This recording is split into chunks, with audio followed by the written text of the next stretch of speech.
नमस्कार मंडळी, खिलार महाराष्ट्राची शान या चॅनलवर आपल्या सर्वांचं सहर्ष स्वागत आहे.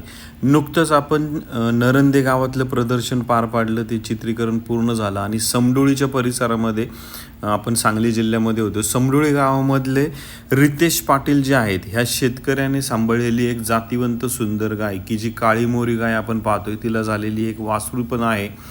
आणि या मालकाची मुलाखत येत्या काही दिवसामध्ये आपल्याला पाहायला मिळणार आहे. मालक सध्या पुण्यामध्ये कामाच्या निमित्त पुण्यामध्ये स्थायिक आहे, पण भाऊ गावाकडं आहे. अशा प्रकारे शहरी भागात राहून गावाकडचं नियोजन करून पण देशी गाय काही करून सांभाळलीच पाहिजे, या दृष्टीने आपण या मालकांची मुलाखत आत्ताच नुकती घेतलेली आहे.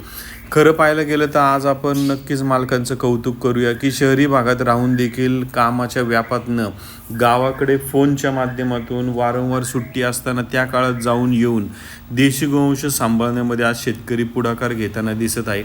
आणि आज एक जातिवंत सुंदर गाय पाहतोय आणि त्या गायीला असलेली एक सुंदर कालवड आपल्याला पाहायला मिळते. सलगर भागातनं खरेदी केलेली ही कालवड मग आता मोठी झाली आणि पहिल्या वेताला तिला जे वासरू झालंय, याबद्दलची अधिक माहिती आपण येत्या काही दिवसामध्ये यूट्यूब चॅनलवर या मालकाची खास मुलाखत पाहणार आहोत.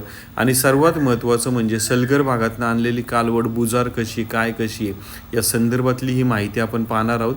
खूप खूप धन्यवाद. खिल्लार महाराष्ट्राची शान